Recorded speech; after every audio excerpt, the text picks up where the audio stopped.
Hi everyone, Megan here from Romance by the Book with the lovely Marielle. Hello. And it is December. We are here for our first week of our book of the month, The Wraith King by Juliette Cross.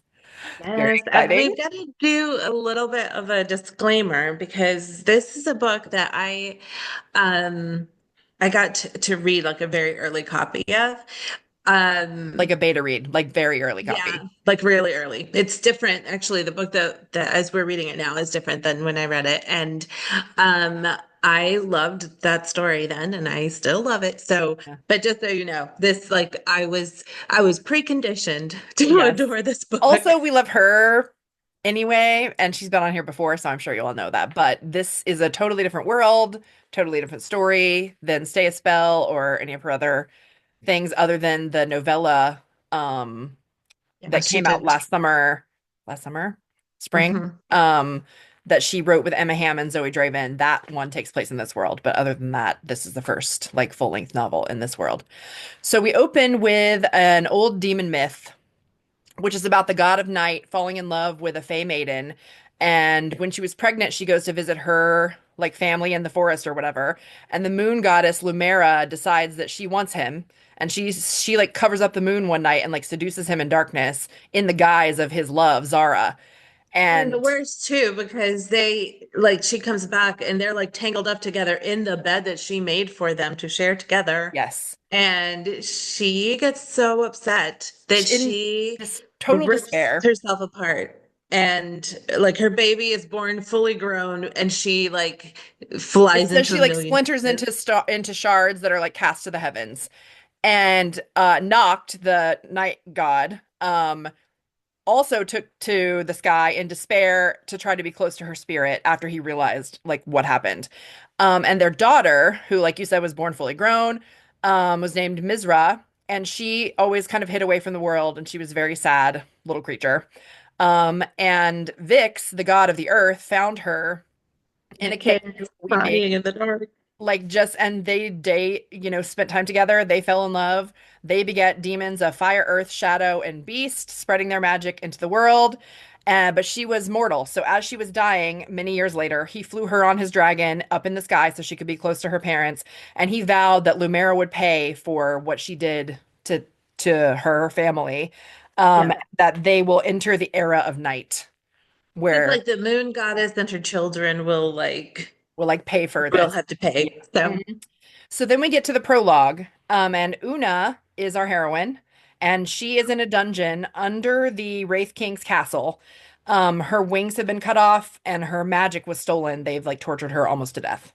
yeah, it's such a kind of atmospheric beginning, I think, even though it's like in a dungeon in the dark, but it's like you start off with this like drip, drip, drip, and it's like it's the blood coming out from where they've cut her wings. Yep, And she's just like she's a mess. basically on death's door. Yeah, She's and depressed because she went into this area that was enemy territory. She shouldn't have been there, but she was looking for something important and she and got now caught. she's probably gonna die for it. So there's this old And she's woman. like, no one knows that I'm even here. Right, like nobody's coming for me, right? So this old woman is in the cell next door and gives her some water like through the bars. And then the woman takes a jagged edge from the cup and slits her wrist and uses her blood to draw some runes on Una's forehead and like speaks words over her, chants over her. And first she chants in her own language that Una doesn't understand, and then she does it in the common language. And what she says is, "You are the destiny. You are the dark lady. You are for him." Yes, yeah. And she, of course, is like, "What?" And then the lady dies. She did at first think that this woman was like just kind of like she's been here so long, she must be like kind of Right. gone, like her Yeah. mental faculties must not be working right. But then she realizes that realizes that this lady has magic, she has power, and she's basically like transferring Yeah. She's just power given her the onto her. last of her own strength, basically, and like she dies. So then we flip to Goll, and he is the son of the current Demon King of Northgall. He's been So in the imprisoned. dungeon. Yeah, he's been imprisoned by his father for years due to this prophecy that said that he would one day bring about his father's demise and take his throne. He Um, was imprisoned with his like best man, Keffa, who he's like his somewhere in mentor, there and too. Yeah. And the I think part of the prophecy was the king can't kill him, or else this all comes to pass in a different way. The king is basically killing himself if he kills the son. So instead, he's imprisoned him for like who knows how many years since he was a teenager, basically. So he sees a person about to be lowered into this pit of whites who are like these bone, like they're like reanimated soldiers, basically, that his dad has control of. Are like brain like mindless and they Yes. just like eat Yes. everything and which is Um, horrifying and he's and seen I'm this sure scene before, obviously, because it happens every so often, but he hears like a feminine groan and he's like, they've never fed a woman to these things before. Like, what's happening? Like, not even like a woman with no magic who got arrested for something else. Like, they've never given a woman to these creatures. And so all of a sudden, this like his magic just like red alerts, and he's like, no, like, this is not happening. He's not going to allow it. So this whole time his bars have been interesting when warded. we meet him too. He's in there like doing pull-ups and stuff because it's Yeah, like because he's it's like bored. he's waiting for his moment. I Yes. don't know. Yeah, Like I mean, yeah, I would say he's prison. waiting for his moment. Like, what else is he gonna do? But when the magic activates, I don't it doesn't seem like he expects it. So he's No. just kind of like, "Oh shoot." Like, and he's had magic this whole time, but his bars have been warded and its magic wasn't strong enough to overcome them. But today it is. So he breaks the bars, he comes out, he kills the guards that are like lowering her, he rescues her, and they leave together. So once they're out in the woods, it's at the dead of winter. She's, not dressed properly. They are set upon by her people to Yeah. rescue her, which And he's they've already had done. like a itty bitty conversation, but Yeah, not enough to really know anything. It no. does give you the feeling I that think she they does have say her a like a name, but that's like a shortened version of her name, so he still doesn't like know what it means or who she really is, and she yeah. doesn't know who he is. And Um, they do, I mean, I think they have I feel like if you were watching a movie, they would like look in each other's eyes and there would be like a moment, but then here comes her brother and yes, his to save the soldiers. day, even though she's already been rescued. So he gets shot with a couple arrows by her people, and she's like, "Whoa, whoa, whoa!" Like he rescued me and stops them. And now because her So brother's much. there, They're like, did he? I think we should yeah, still kill him. And she's just like, she's no, no. no. And now that her brother's there, he realizes who she actually is. She's the daughter of the Light Fae King. And so he's like, go ahead, like you should go. Like, I'm fine. And so they do. And he's like, he realizes he needs a plan because he is going to take his father's throne and he's got to figure out how.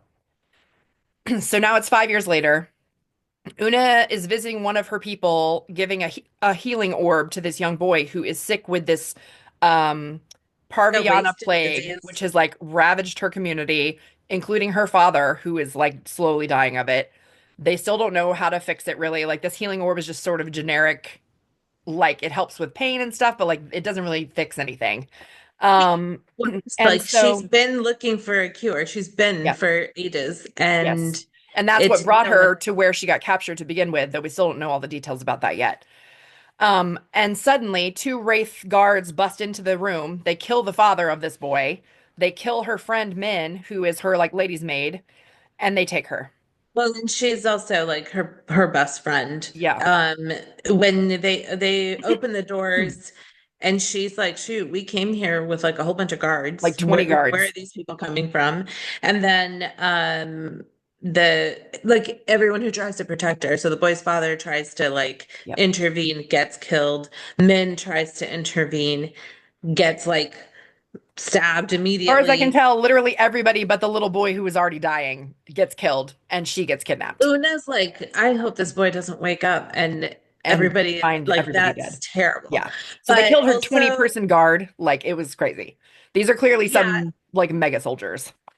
and she is like, okay, well, there's nothing, she knows Right. there's nothing she can do. Yeah. Also, like she's not strong enough to do things, so she just Yes. And at some point throughout this, we figure out that her wings did eventually grow back, but she can't fly anymore. So she does have wings, but they're different than they used to be, and she can't fly. So she's pretty much stuck. So they knock her out and they throw her over a horse. And when she wakes up again, she's in a stable, kind of being hidden in like one of the paddocks, while they have like stopped for, food or whatever. And so she hears them laughing and talking about the fate that's going to befall her in the palace. And she's like, oh, hell no, I'm going to kill myself because I'm not dealing with that. And I don't There's want to be like a one weapon. There's one guy who's real nice to her. Yeah, And I mean, he's kind of like, oh, I'm going to bring her food. And they're like, don't give her food. She's just going to puke when we right. set off again. And she kind of takes advantage of his kindness a little Yep. bit so that she can get a knife. And then of course they don't allow her to No. hurt herself. But they've just been sitting there talking about how he's going to force a treaty or force her people to like surrender. But then that guy, they're like, oh, our king, he's gonna like, she's Right. gonna be in such bad shape, they're not even gonna want her back, and Yeah. he's gonna send her back in pieces. And it's like, it's this whole thing where she's like, well, Nope. obviously, this is not a Right. And she doesn't want plan to be for used me. as a bargaining chip with her brother for the war. Like she's just going to end it by killing herself. But unfortunately, she isn't able to do it. So she's stuck with these guys at the moment. So we switch back to Gaul, and he is strategizing with his allies when his spy bursts in with info about the kidnapping of Una, They have and been what the looking plans at are for her. maps with like the movements of the armies, and he's trying to figure out kind of like where his dad's going to be. And when they know that when he confronts his father, he needs the element of surprise. Hmm. So they need to figure out where the dad's going to be and when and how they can do this. Yep. He's got an like oracle with him, and she has, kind of prophesied that this is going to all work out, Right. but But they still nobody. need to find their moment. Yeah, and some of his people are like, sure thing, but Right. But how though? hmm. Yeah.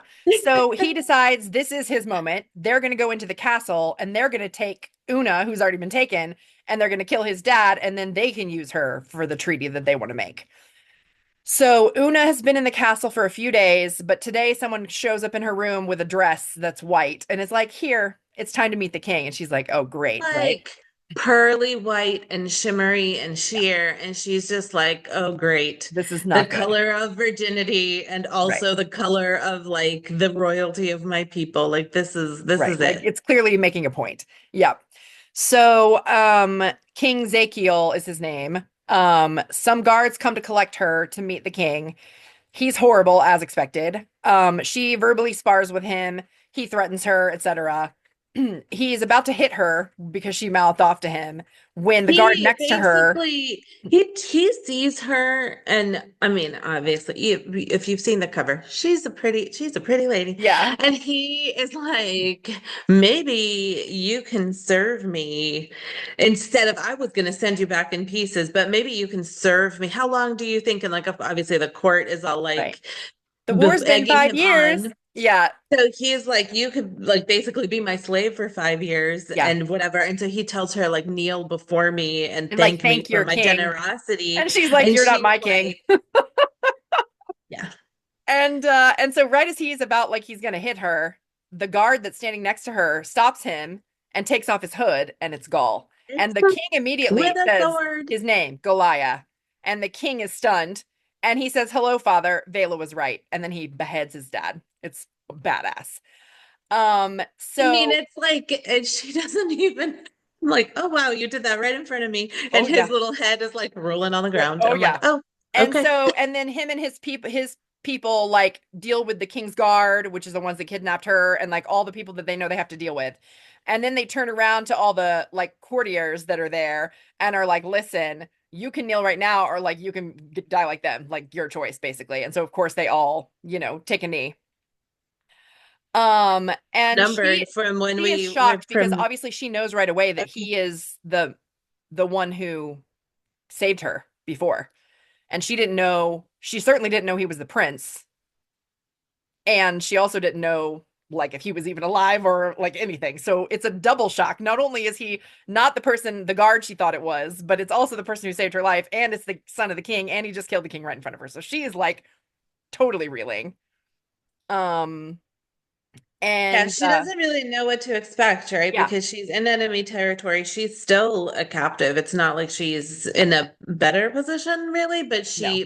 here's a different guy. And she's like, well, he might not be so bad, but I don't know. Well, He right. does He saved put me her in once, a but who knows room. now? He puts her in like a sitting room and it's like, okay, here's some guards. don't move. And Right. she hangs out there for like 2 days. For a while. Yeah. And so he heads down to the dungeon as soon as he like places her. He heads down to the dungeon hoping that his friend is still alive. He finds Keffa. Keffa realizes that Goll has just killed his father, and so he's like, you know, he's like, "Oh, you did it, didn't you?" And he's like, "I did. Your Vela was right," he says to him. And then he says, "Then she did not die in vain." So we don't really know a lot about her yet, but clearly this is somebody who was like important to them, who's gone now. Um, and so a few days later, Una is like pacing the bedroom slash her cell. Like somebody came to the parlor and picked her up and took her to a bedroom and then left her there, and she hasn't seen anybody like really at all except for who brings her food. However, the Um, bedroom is real nice. yes, it's a It's gilded real cage for pretty. sure. And she still can't get over the fact that it's the guy who saved her 5 years ago is like the prince. And he's like the lost son. Because like all they ever had heard about him, they are like either the king killed him or he exiled him, or like nobody knew what became of him, basically. They just knew he was gone. Um, and so someone That knocks on the the door. king, Sorry, go ahead. the rumor was that the king had killed him, but Right, nobody knew why, and nobody knew if that was really true. right. And so It was for all her to, just, yeah, noise. Nobody knew anything really. So somebody comes to knock on the door, and it's a dark fae female named Havala. She's going to be Una's lady's maid. Um, do like just for clarity's sake, she was the his like inside man. She was the right, she was the spy spy. that was bringing him information Yeah, when he was still in exile. right. So some other maids come through with water for a bath, and she's like, "You can call me Hava." So they chat as Una bathes, and Hava tells her what's been happening in the castle and around with the war and everything, but she's not supposed to really talk about the war, so she has to keep like she keeps saying something and then like, "Wait, no, I can't talk about that." Like, um, It's like, let me tell you about our prince slash now king. yeah. And but like the story keeps getting like, oh, I can't say Wait, not that that part. part. Yeah. So she's like, "I'm going But to we tell do you how find out he." that he has a dragon, Right. and we Yeah, so find he out rode a that he dragon to could go talk not. to his men or whatever, like to because he killed the king. So the men at the war front, of course, don't know this right away. He has to go like sell himself to them, basically.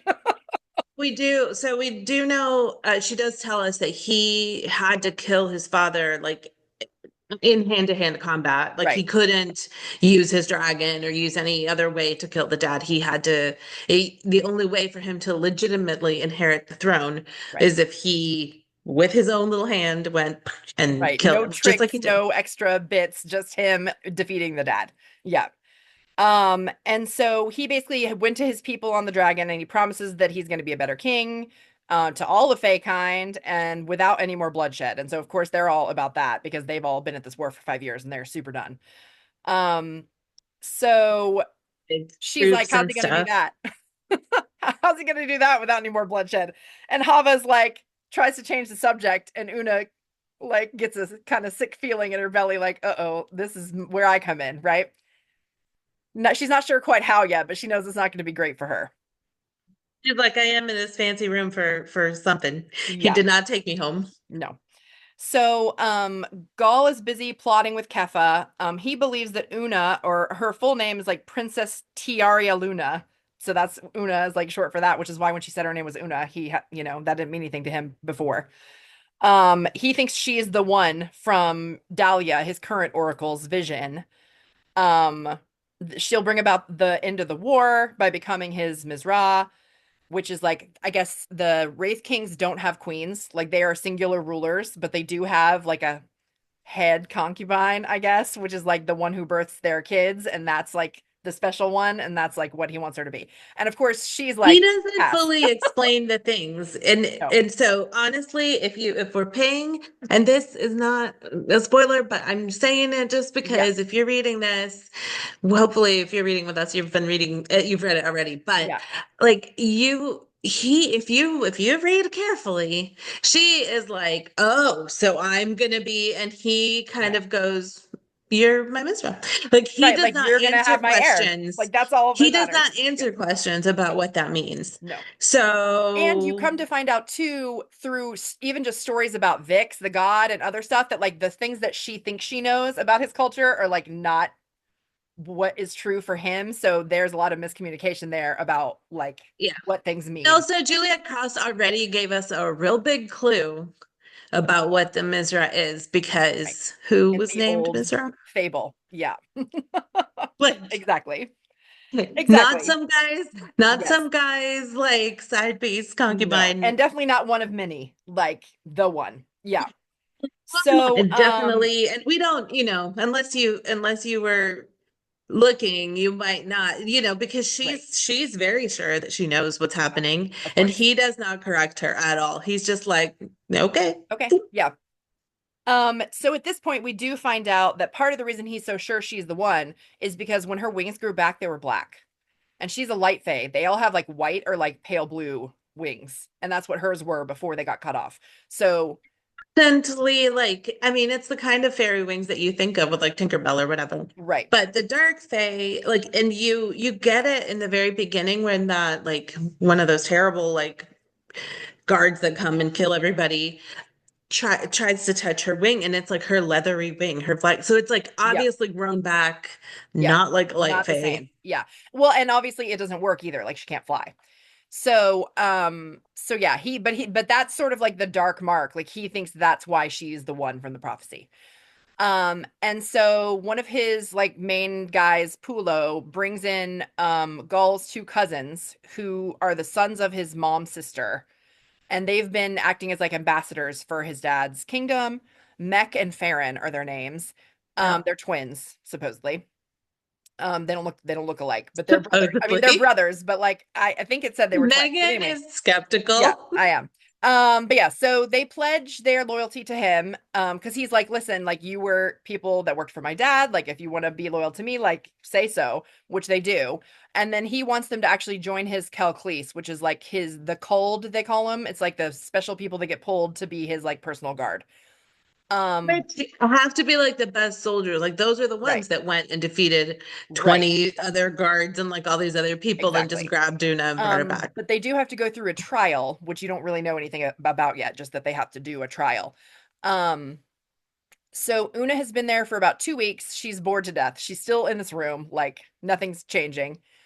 Um, Only Hava comes in and talks to her. Like everybody else comes in and brings food or whatever, they don't talk to her. So all of a sudden, one day, Goll arrives. He tells her the terms of Lumeria's surrender, which is that she must bear his heir. Their alliance will unite the kingdoms under his rule, and their firstborn healthy child will be his heir, girl or boy. Um, and she's like, so what about me after that? Like, like I give you the air and then what, basically. And he's like, well, you can stay here, or I have another castle further north. You can go there. You can go back to Issos. Like, I don't care, I guess. Like, but I guess she was trying to get at like, am I dead then? And he's like, no. Like, but also the kid's not leaving. So like you can leave. But like if you want to see your kid, I guess you're gonna stay here, right? So she's like, okay. Interesting because you do like you feel like Juliet Cross made choices about like whose point of view you were in Yeah. when certain things happened and like how, which I mean, I think all romance authors do that to like make Yes. sure that you like think whatever needs to happen, Yeah. it is seated. But like he talks about like he offers her it's not Windermere, but I always want to call it that. Yeah. But the castle that's like out in the country, and he gets like a Mhm. soft look in his eye for just a second and then continues to like you can do it's like Right. but he has had a conversation already with one of his men where it's like she has to agree to this because he's like what's the difference if she stays here like locked in a pretty room versus what your dad was planning. And so Gall is like okay, well she has to agree free, like it's got to be her Yeah. choice. And so he is like he's forcing her hand, but Yes. he's also like, Absolutely. but you don't It's a choice, have but to it's a choice between stay. two not great things. Yeah. So, and of course, she's going to save her people from more war if she can. And so she agrees. Um, but she tells him she's already betrothed to somebody else, and he's like, not anymore. And then he Also, like, did that man touch right, you? he's like, are you still like, did you honor your vows to your goddess or whatever? He asks her, like, are you still virtuous, basically? And she's like, yes. And he's like, how many times did he touch you? And she's like, at first she's like, he didn't, and he's like, yes, he did. Like, tell me right now.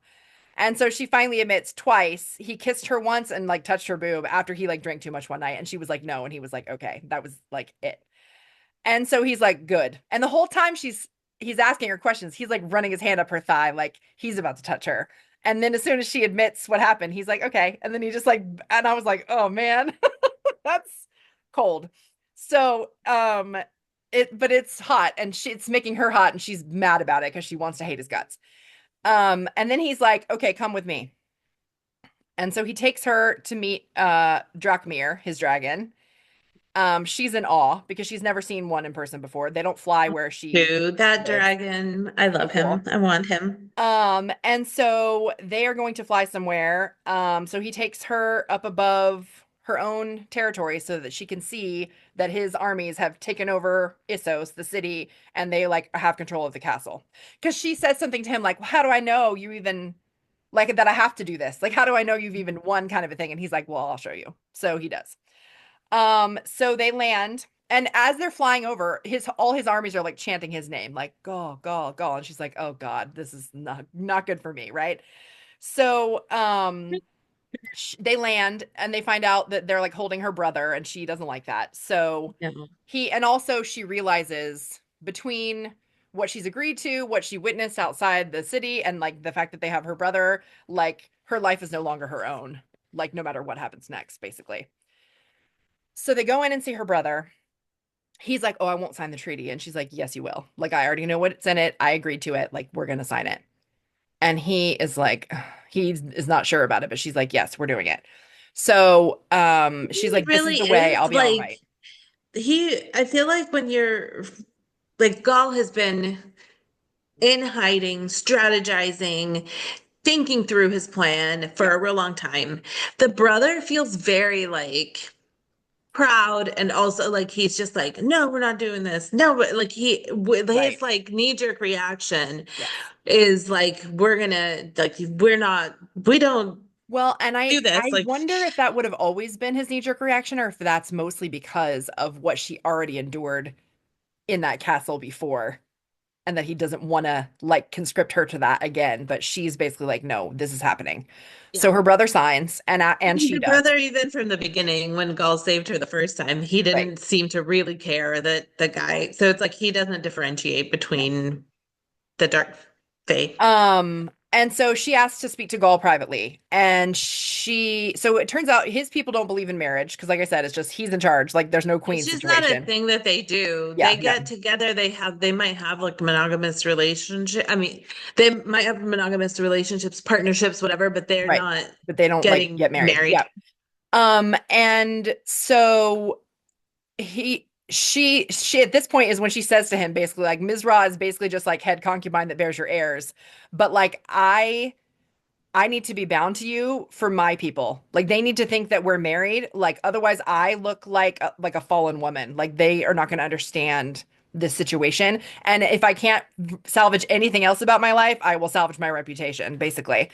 And she's like, and He it doesn't tells mean her, anything to you. So like, can we just let's just do it. But he did tell her that like she is of the highest standing with her people and whatever. And she's like, right. all of that will be forfeit. Like Gone. I will Yes. be not any of that Yes. if I they will be think like that a fallen I woman. Yeah. yeah.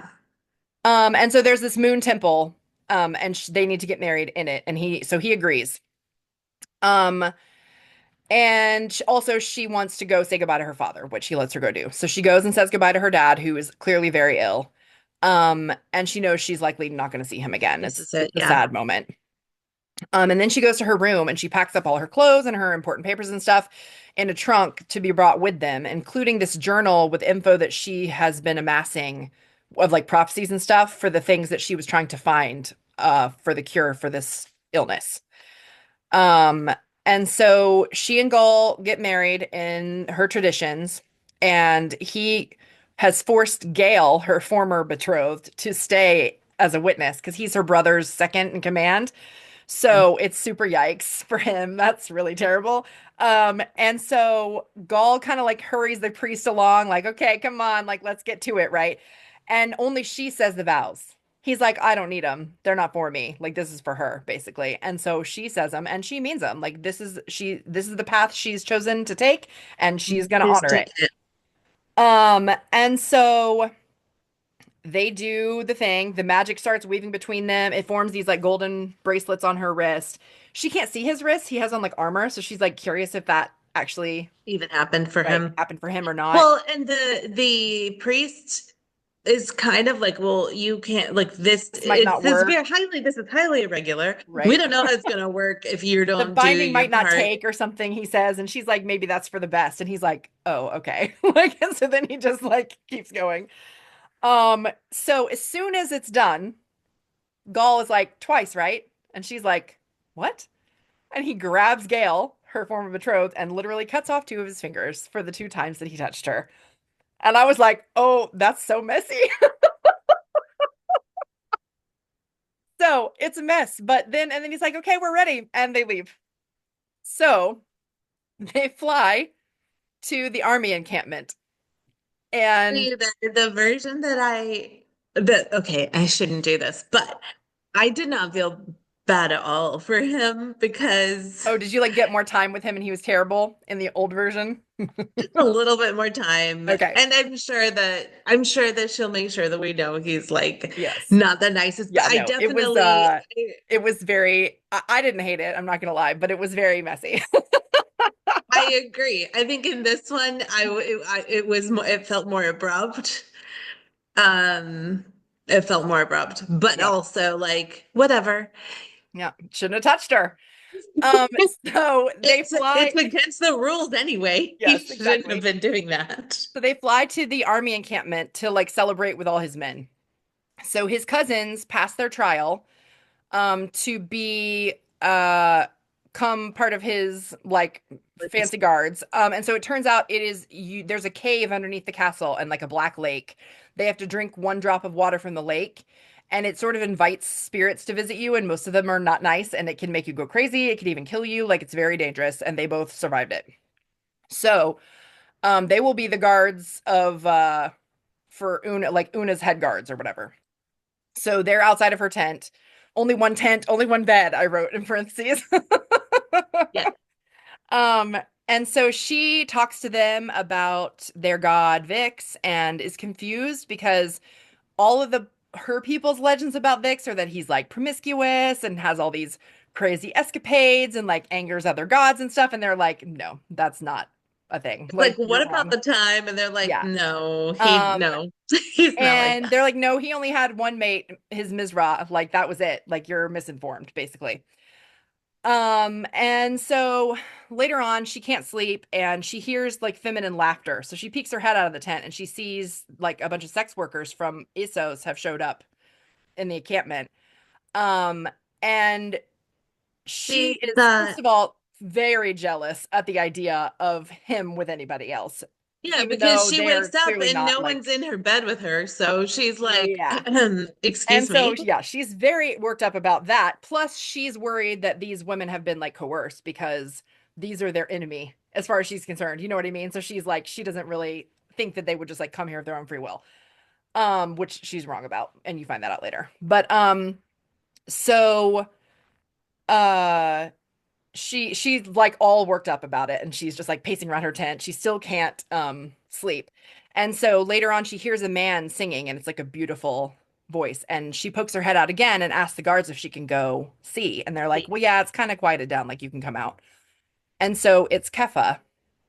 I guess he's something like a bard uh for their people and like tells stories through song and he's like one of the most Yeah. beautiful singers or whatever. And she sees Gull like watching her from the shadows and she's like, ugh, and she goes back to her tent. Meanwhile, Gall's visited like all the different fires, spoken to a ton of people, like made sure everybody was happy and, excited. And Being like you do at a wedding, right? You yeah, have to say hi to all exactly. your guests. You can't Exactly. just go in your tent and not talk to people. But Yes. And so Dahlia has had another vision of like a lurking enemy that has put him on edge because he doesn't know who it is or how to figure out who it is. And he wants to make sure that he's like won as many people over as he can, basically. So he finally heads back to his tent, and lets the guards go to the party. Una is still awake. She's big mad. She asks him about the prostitutes, and he tells her about battle blood, as he calls it, and how it builds up in soldiers during war times, especially, and like they basically need to fight it out or fuck it out. And he decided that we'd had enough bloodshed, so he got the sex workers and he paid them, and they came, um, and showed up. They decided, like I guess, they're all from like a brothel, so like they get to decide if they take your money or not, and they took his money and they showed up. So he strips down to get in bed and she's like, "What are you doing?" And he's like, "I don't sleep in my clothes. Like, I don't know what that's weird." Right? And she's like, covering up her eyes, whatever. And she does say It's to not, him, it's dark, but it is, she's blushing. She saw yes, something. big time. And he can tell that she's jealous and he likes that she's jealous. And she says, "I don't care what you do with other women, but do not sleep with anyone else while we're trying to have a baby. Like it would be humiliating to me," she admits to him basically. And he says, "There will be none, and there were none tonight." Like, and he thinks to himself, like, do I tell her this? Like, I don't have to tell her this. I can just let her stew over there. But then he kind of feels bad and he doesn't want her to be upset. He can tell she's upset. And he's like, "No, I wasn't with anybody and I won't be."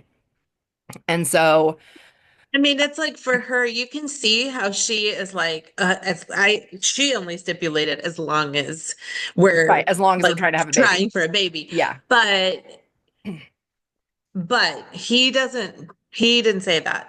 So No, it's, he I like, didn't say that. as you read, you're like watching the stuff like pile up of things Yeah. that she's been like, obviously, and he's like, okay. Yeah.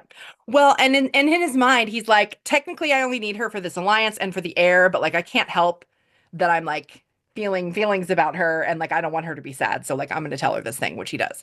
And so, that's the end of that scene. And then 2 weeks later, Una has been at the palace, just like waiting for Gaul to come back, because basically he flew her back to the palace, and then he went back To and come to like rode with make the a army procession in like with his back. people. Yeah, so it's been a couple weeks because it's like kind of far away. So they're outside, like waiting for them to arrive. They're arriving that day. And so as he comes, and like mounts the steps of the palace, the head priestess, which is his oracle, Dahlia, she crowns him King of Northgall and the first Wraith King of Lumeria. That's like what his like title is now. And so he introduces Dahlia to Una, and he declares that the rite of servium will be in 3 days. And Dahlia is like, "Are you sure? Like, do you want to maybe let her so?" "Nope, nope, 3 days." And at this point, you're like, "What is that?" And Is Una's like, that? "What is that?" Because she doesn't know anything about Hmm. it. So they ride into the palace gates. Dahlia's Yeah. response doesn't make you feel great about it No. either. And immediately Una's like, "That doesn't sound good." But she also doesn't know if it has anything to do with her or not, per se. Like he just kind of cuts off the conversation. He's like, "Nope, 3 days." So they ride into the palace gates. Everybody's like cheering. And as they're walking in, they see a couple of council members, one of which, Kellock, is basically talking shit, and Goll is not having it. And he's like, "If you don't like it, you can step down from the council." And he's like, "You can't make me." And he's like, "No, but I can put your head on a pike out front. Like, don't test me," basically. And so the other guy's like, he'll fall in line, and he's like, he better. And so that's the only thing we've seen so far about any like dissent among the ranks on his side. So he introduces her to all the servants as his Misra Una, and He's tells coming Hava. into the town too. It's like it's obvious that he's not like people aren't scared of him or that they're like upset about They him seem being happy to have there. him there. Yeah. And so yeah, he introduces her as Misra Una. He tells Hava that he and Una are going to dine alone that night in his room, and Una hates that she's looking forward to it. And that is the end of chapter 15. So, lots happening, lots of fantasy elements creeping in along with the romance. So, Super interesting world. yeah. And a hero who has a dragon also has this magic that can like shoot fire. Oh my Like God, we haven't even he's gotten to real that part cool. yet. So cool. So cool. And he uses it in the coolest ways. I can't wait. So, yes, come back next week. We will dig into this more, and we hope you're enjoying it like we are. And